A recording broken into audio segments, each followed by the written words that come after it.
बिहार चुनाव से पहले अब वोटर लिस्ट रिवीजन का कार्य शुरू हो चुका है। पटना के डीएम त्यागराजन ने ये बताया था कि 30 जून से इसका कार्य शुरू हो जाएगा और अब देखिए किस तरीके से पटना के अलग अलग जगहों पर वोटर लिस्ट रिवीजन का कार्य हो रहा है। इस वक्त हम मौजूद हैं दीघा विधानसभा क्षेत्र में। तमाम जगहों पर बीएलओ की तैनाती की गई है। करीब 5000 बीएलओ जो हैं वो पटना जिला में तैनात किए गए हैं और ये देखिए किस तरीके से वोटर लिस्ट रिवीजन हो रहा है। जो लोग हैं यहाँ पर पहुँचे हुए हैं, जो बीएलओ हैं यहाँ पर पहुँचे हुए हैं। सर, किस तरीके से आप लोग रिवीजन कर रहे हैं, क्या क्या चीज़ें की जो ज़रूरत है वो डोर टू डोर जाकर करना हो रहा है।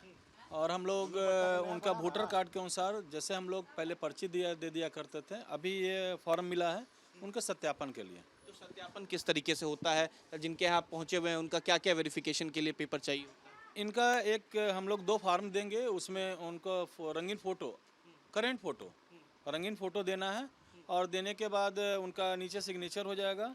और ये फॉर्म में जन्म प्रमाण पत्र, जन्म तिथि उनका लिखना है, आधार कार्ड लिखना है और मोबाइल नंबर, ये जिनका फॉर्म होगा उनका लिखना है। उनके पिताजी का नाम, अगर ईपिक संख्या, वोटर कार्ड संख्या अगर है तो ठीक है, माता का नाम और ईपिक संख्या, और उनकी पत्नी का, जीवन साथी। अगर किसी लेडीज़ का होगा तो उनके हस्बैंड का होगा, और अगर जेंट्स हैं तो उनकी पत्नी का और ईपिक संख्या। अगर वो 2087 के पूर्व हैं तो यहाँ टिक कर करके, और 1987 के पूर्व है तो उनका यहाँ टिक मार करके और उनके डॉक्यूमेंट वर्ष का है वो डॉक्यूमेंट करना। एक बार ये पेपर दिखाएंगे हम। देखिए किस तरीके से जो ये पेपर है, जो भी व्यक्ति होंगे उनका ये तमाम जानकारी जो है पहले देनी होगी। हम ये देखिए, ये तमाम 10 दस्तावेज जो हैं इसमें से कोई एक चाहिए होगा, यानी कि पेंशन भोगी है तो पेंशनधारी कार्ड होना चाहिए, बैंक खाता है या डाकघर में खाता है तो वो चाहिए, सक्षम प्राधिकार द्वारा निर्गत जन्म प्रमाण पत्र है तो वो भी चलेगा, पासपोर्ट है आपके पास तो चलेगा, मान्यता प्राप्त बोर्ड विश्वविद्यालय द्वारा निर्धारित मेट्रिकुलेशन, यानी कि अगर आप पढ़े लिखे हैं, शिक्षित हैं तो आपका मेट्रिकुलेशन का पेपर जो कार्ड होगा वो चलेगा, सक्षम राज्य प्राधिकार द्वारा निर्गत स्थायी निवासी प्रमाण पत्र चलेगा, वन अधिकार प्रमाण पत्र चलेगा, सक्षम प्राधिकार द्वारा निर्गत ओबीसी, एससी, एसटी या कोई जाति का प्रमाण पत्र है तो वो चलेगा, राष्ट्रीय नागरिकता रजिस्टर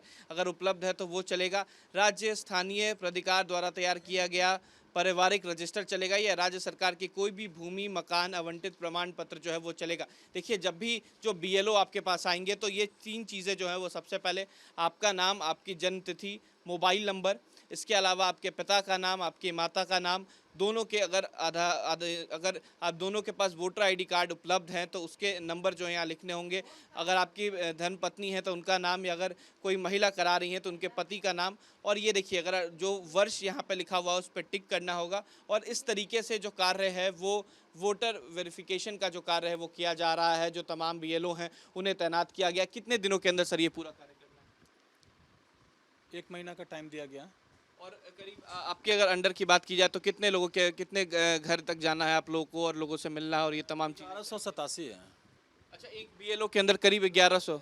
1187 संख्या हुआ, अच्छा और उसी के अनुसार प्रत्येक घर में अगर 5 आदमी हैं तो अच्छा, तो 1187 घरों की संख्या है। अच्छा, लोगों की संख्या है, लोगों की संख्या है। तो देखिए 1187 लोगों की संख्या। देखिए ये कुछ पेपर्स हैं, अगर आपके पास बैंक डिटेल है तो आप बैंक डिटेल दे सकते हैं। पहले आपके आधार, जो वोटर आईडी कार्ड है उसको देखा जाएगा, लेकिन इस बार आधार कार्ड, पैन कार्ड, इस तरीके की कोई जो दस्तावेज है वो नहीं मांगा जाता। आपका नाम क्या है?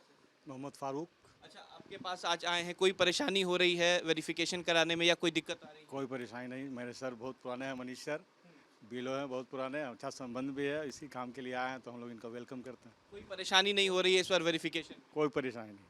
तो देखिए परेशानी नहीं हो रही है। 1 महीने का वक्त जो है वो दिया गया है। चुनाव से पहले जो वोटर वेरिफिकेशन है वो कार्य शुरू हो रहा है। देखिए ये तमाम वोटर्स हैं, उनके वोटर लिस्ट की मैं ये वोटर कार्ड दिखा रहा हूँ। सभी का वोटर कार्ड पहले ऐसे देखा जाएगा, उसके बाद सभी का जो जांच है वो किया जाएगा, और कोई एक इनके पास प्रमाण पत्र चाहिए। वो प्रमाण पत्र अगर आपके पास बैंक का अकाउंट है तो वो भी चल सकता है। हालांकि बिहार में इस वक्त मानसून का भी प्रॉब्लम है, लेकिन उसके बावजूद भी राज्य सरकार पूरी तरीके से काम कर रही है। तमाम जगहों पर बीएलओ को तैनात किया गया है। केवल पटना की बात की जाए तो 5000 से ज़्यादा बीएलओ जो हैं वो तैनात किए गए हैं। अलग अलग विधानसभा में इन तमाम बीएलओ को जो है वो रखा गया है और इस तरीके से वोटर लिस्ट का सत्यापन जो है वो किया जा रहा है।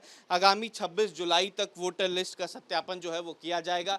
अगर इसके बाद भी किसी का छूट जाता है तो वो फॉर्म 6 जिला अधिकारी के कार्यालय से जाके लेकर ऑनलाइन या ऑफलाइन आवेदन कर सकता है। वीडियो जर्नलिस्ट सतीन कुमार के साथ उत्कर्ष, न्यूज़ नेशन, पटना।